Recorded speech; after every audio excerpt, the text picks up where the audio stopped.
It's playing out into the evening.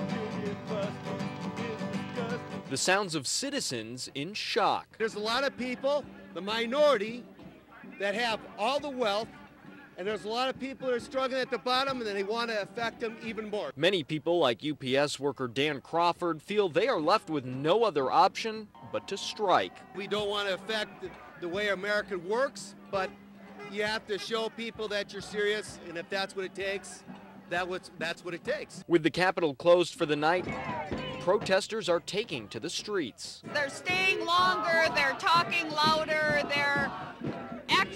I think that they are really, everyone's committed. We're really working on the recalls. Earlier tonight, just moments after the vote came down, retired schoolteacher Bonnie Augusta, I'm not surprised at anything anymore. I've lost faith. Burst into tears. I don't know what other people are thinking. This is a very raw moment for me. And I truly don't know what's going to happen, what can happen. It has been so beautifully peaceful up to this point, and I want that to remain, but I'm not sure it can. Protesters are expressing their concerns amid increased security at the Capitol. No one could get in today without going through metal detectors. Dozens of police officers were around every corner and lined up in front of the assembly chambers just ahead of today's vote. I don't think anyone expected this. Did you expect this many people to come out and stay coming out? People like come out after work and spend 3 hours here. You know what I mean? I just nobody was really prepared for something like this. We haven't seen anything of this magnitude since civil rights.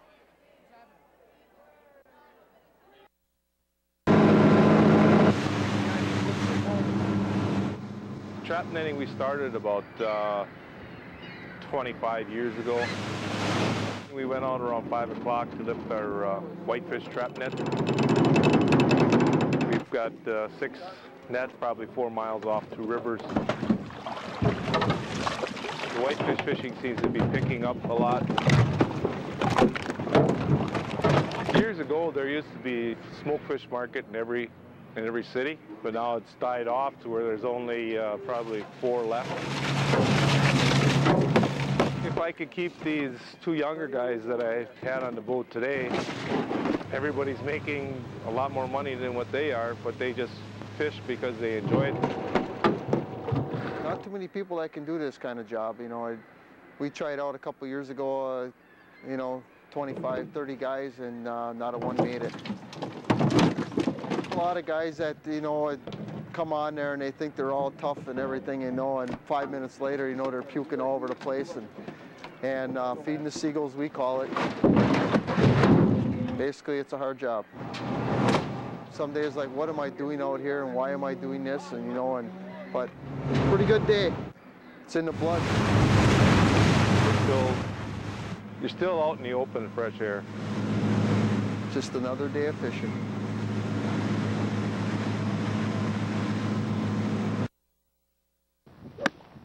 If you've ever been on a golf course, you've probably heard the word God dropped a time or two. But you probably haven't heard him discussed quite like this. My favorite passage is actually James 2:17. Matt Kowalczyk says he found the Lord in 2004. My life is better now. I'm a better father. I'm a better husband. Kowalczyk is combining his love of God and golf by starting a Mulligan Bible study on Monday afternoons at Royal St. Patrick's Golf Course. A Bible study inside followed by 9 holes and tee box discussions of Scripture. Oh, look at that. Basically what this is basically getting together and sharing the gospel and just having refreshments. Organizers say this isn't about pushing an agenda or stressing one faith over another. They simply want to teach people more about the Bible. And if they'd like to get together and play around a golf too, then why not? Man, I liked your technique to a point. Okay. Golf pro Nick Stevens believes the Bible study could be a hit. I kind of like the premise of the whole thing. I'd never heard of anything like this. Asked whether he believes God is a golfer, Matt Kowalczyk has a sense of humor. Oh gosh, it whipped out. I think at some point he created it to test our patience. But he believes the God-golf link is a stroke of genius. If you're going to go golfing once a week and God's at the center of it, that's a good time. And Jeanette Levy, Channel 5 News. Okay, slow down. On the back 9. I get 2 points for that. I hit the other ball. started early this morning and it's steadily been building. With wind gusts on Lake Michigan higher than 25 miles per hour, Captain Fritz Peterson's charter fishing boat is safe in the harbor. This afternoon, all trips are canceled. It's disappointing to us because it's usually a good time to make us some extra money, but really disappointing to the tourists and stuff that want to come up here and go fishing. In this condition, I wouldn't want to be out in it. Sailing is out of the question, too. There's too much wind for safety, and the number one concern is always the safety of your passengers. This captain is scheduled to take out sailors tomorrow, but if these winds continue, the decision is a no-brainer. If you have an option to go out or not on a day like this, you don't go. We're here at the Stone Quarry where people are pulling up in their cars to watch the water. The wind here is so strong that some of these waves are more than 10 feet tall. I think it's really invigorating. It's a change of the seasons. Some people took pictures or sat in their cars watching the waves crash. It's overcast, it's been on and off rain, just terrible conditions to start the Labor Day weekend. For sailors and fishers, yes, but if you'd rather sit back and watch, it's something else. It's dangerous and really enjoyable. Jenna Sachs, Channel 5 News, Door County.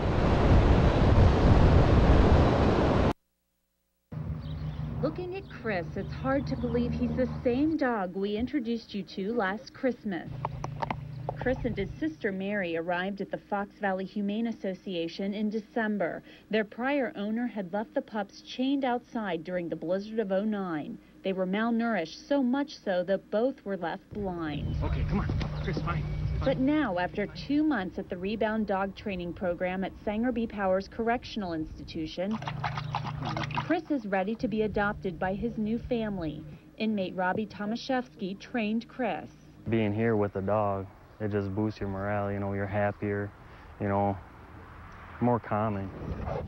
Chris rode to the Humane Society where he met his new owner, Penny Lair, and was reunited with Mary. I'm just glad to see that they look really good and healthy and they seem very happy. Lair saw Chris and Mary on the news and wanted to help.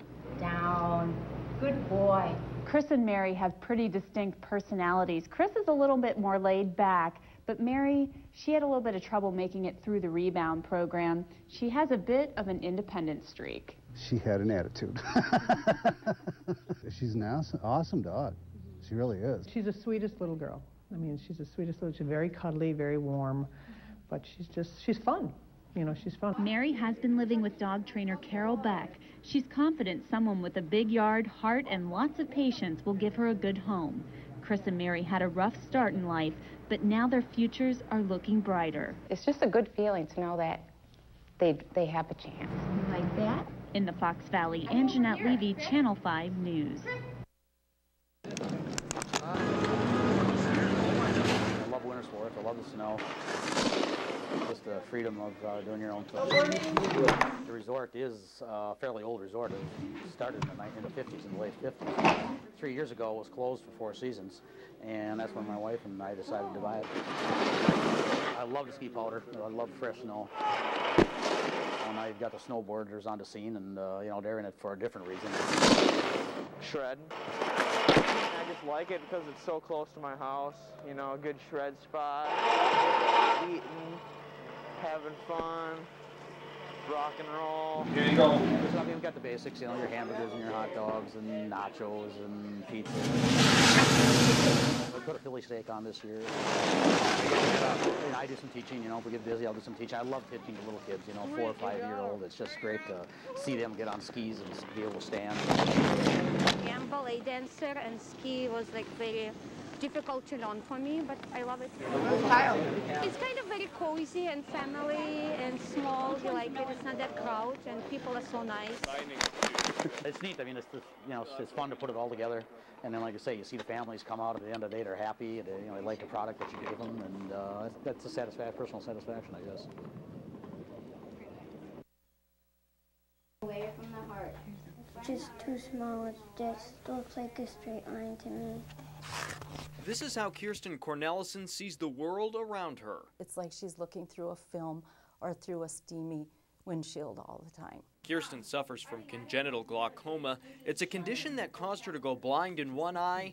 It's only a matter of time before she loses her sight completely. She gets very tired by the time she gets done with school because she really struggles and tries to do what everybody else is doing. Sursten's mom, Michelle, has done everything a mother can to make her daughter comfortable. She has high pressure in her eyes. She's had numerous surgeries. I actually lost count. But there's one thing this little 10-year-old dreamed that's now coming into focus. The school was collecting pennies and money for me to go to Florida and swim with the dolphins. When her classmates heard about Kirsten's dream, they set out to make it a reality. For weeks, they collected spare change through a penny war.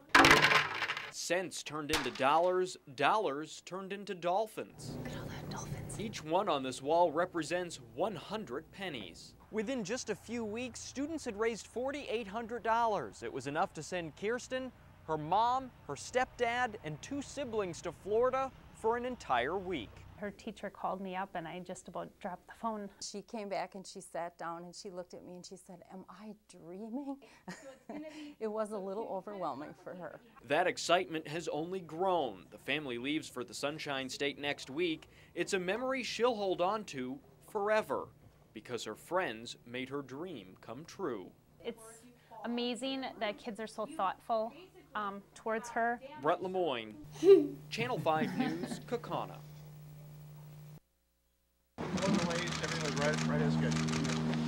It's a picture that's worth more than 1,000 words. Greeted by family, Lance Corporal Josh Wegge steps off a plane just 2.5 months after losing his feet. Just being home, that's, the gift I could wish for. The fact that Wegge is able to walk with his prosthetic feet so soon after the explosion has amazed his family and doctors at Walter Reed. You have to get used to it, but that's pretty much what it looks like. He never ceases to amaze me. I really did not think he'd have his prosthetics on. I couldn't believe how he walked down those itty-bitty little steps so well. Very proud of him, yes.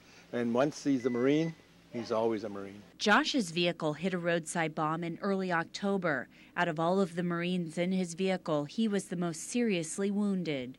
The next thing I remember was a big boom, and then the dust settling. 2 pilots from EAA volunteered their services to fly in Josh Wegge and his twin brother for the holidays. It's great. I mean, I'd move heaven and earth to help these kids. I felt privileged to be able to sit in the same plane with that kid. He gave a lot.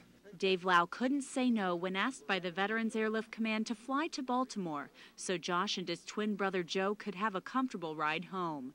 EAA Flight Operations Director Sean Elliott was the co-pilot. Every controlling agency along the way, Cleveland and then Grand Rapids and several others, all made comments. Make sure you pass along our sincere thanks to your passenger. All right, you ready?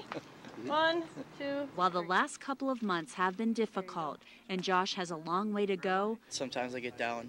Sometimes I hit that wall, that emotional wall, and kind of just get down on myself. But I guess that's human.